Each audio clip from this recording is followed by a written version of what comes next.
Hello students, welcome back अजवाकर academy. Myself Randeep Singh and हम discuss कर रहे हैं चैप्टर 9 प्रोबेबिलिटी लास्ट एक्सरसाइज 9.6।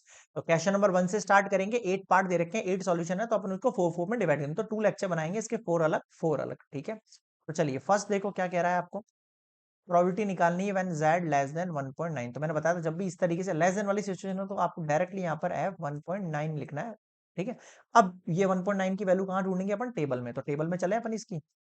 चलो स्टार्ट करते हैं अपन इसके टेबल। ओके, हाँ क्या देख रहे थे अपन? 1.9।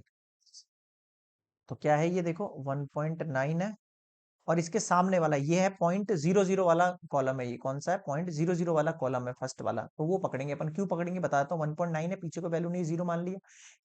1.9 तो यूज हो गया, तो अब इसकी जगह मैं जीरो कंसीडर कर लूं।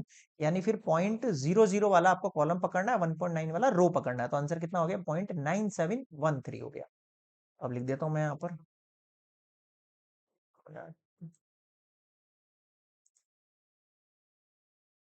0.971 और 3। ये हो गया इसका आंसर। बताओ समझ में आया क्या? क्लियर है? अब आ जाओ सेकंड केस पर। P Z greater than 2.7। अब देखो जब ग्रेटर देन वाली कंडीशन हो तो 1 में से माइनस कर लेते हैं हम इसको, 2.7 को। तो 1 तो ठीक है, एफ 2.7 ढूंढते हैं अब इसमें, है ना, उसी वाली टेबल पर चल के। ये आपकी बुक में लास्ट में मिल जाएगी आपको ना, आपकी बुक में लास्ट। मार्केट से परचेज भी कर सकते हो कॉम्पिटिटिव फ्रीक्वेंसी की टेबल। वैसे गूगल पे मिल जाएगी आपको, वैसे आपकी बुक के लास्ट पेज पे दे रखी है ये ना। चलो तो 2.7 पे चले अपन।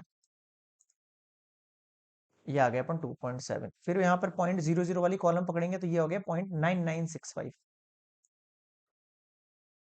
वापस नीचे आते हैं। 65। ठीक है, इसको सबसेट करेंगे तो क्लियर दिख रहा है 65 है, 35 बच जाएगा। 0.0035 बच गया आपके पास आंसर। अब मुझे बताओ यहां तक क्या समझ में नहीं आया? क्लियर है यहाँ पर सभी को? कैसे निकाल रहे हैं? अब चले थर्ड केस पर, है ना। आ जाओ।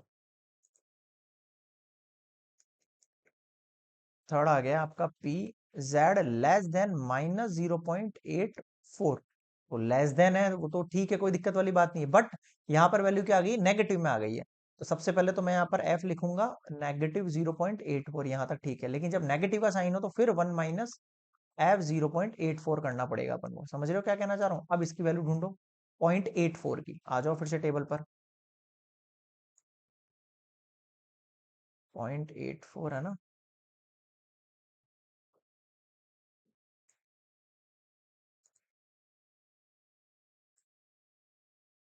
0.84 तो देखो कैसे देखना है। पहले आपको 0.8 पकड़ना है केवल, है ना। 0.8 कहाँ है? ये रहा आपका केवल 0.8, है ना। अब 0.8 पकड़ लिया। अब 8 तो यूज हो गया, तो उसकी जगह जीरो मान लू। अब आप 0.04 वाला कॉलम पकड़ो। 0.04 वाला कॉलम है, ये रहा, है ना। तो देखो 0.8 से चले यहाँ पे, चले यहाँ पे चले। समझ में आ रहा है ना कैसे टेबल का यूज कर रहे हैं अपन यहाँ पर? बस थोड़ा सा फोकस करोगे तो समझ आ जाएगा आपको ये। तो ये कितना हो गया? 0.8 वाला जो है आपके पास रो हो गया, और 0.4 वाला कॉलम हो गया। तो ये आ रही वैल्यू 0.7995। 0.7995।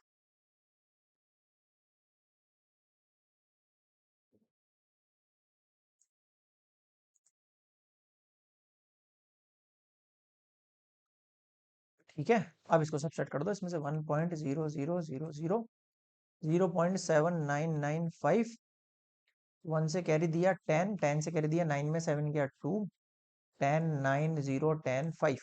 0.2005 आंसर आ गया। बताओ समझ में आया क्या? आसान है बिल्कुल, है ना, कोई दिक्कत वाली चीज नहीं, टेबल यूज करनी है बस। फोर्थ वाले केस पर आओ अब। फोर्थ वाला केस क्या दे रहा है? जीरो से चलेगा 1.45 तक। अब थोड़ा सा ध्यान देना, जब भी आपके पास ये आ जाए तो ये बाय प्रॉपर्टी टू लगेगी इसके अंदर। प्रॉपर्टी टू क्या कहती है आपको? आपको एफ 1.45 में से माइनस करना है एफ जीरो। अब ढूंढे फिर से अपन। 1.45 ढूंढे पहले तो, है ना। आ जाओ टेबल पर। 1.45 कैसे देखेंगे? 1.4 देखो, 1.4 ये रहा। फिर 0.05 वाला कॉलम पकड़ो। अब 0.5 वाला कॉलम कौन सा? देखो 1 2 3 4 5 6 नंबर वाला कॉलम। 1.4 तो ये हो गया। 1 2 3 4 5 6 नंबर का कॉलम ये हो गया।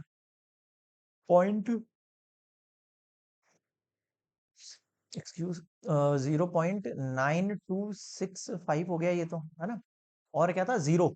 जीरो के लिए हम यूज करेंगे ये, यानी 0.5 यूज कर लेते हैं इसके लिए। क्या यूज कर लेते हैं जीरो के लिए, 0.5 यूज कर लेते हैं ना। तो ये हो गया है आपके पास 0.9265। एक मिनट।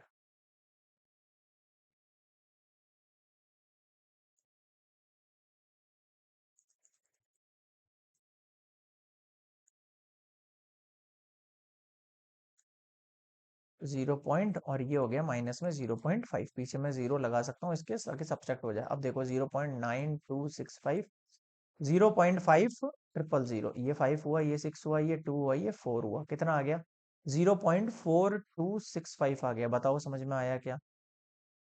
क्लियर है सभी को? So this is complete question number first, 4 parts है ना, 1 to 4 पार्ट क्लियर करा दिए। नेक्स्ट वाले में देखेंगे अपन फिफ्थ से लेके नेक्स्ट वाले, ओके।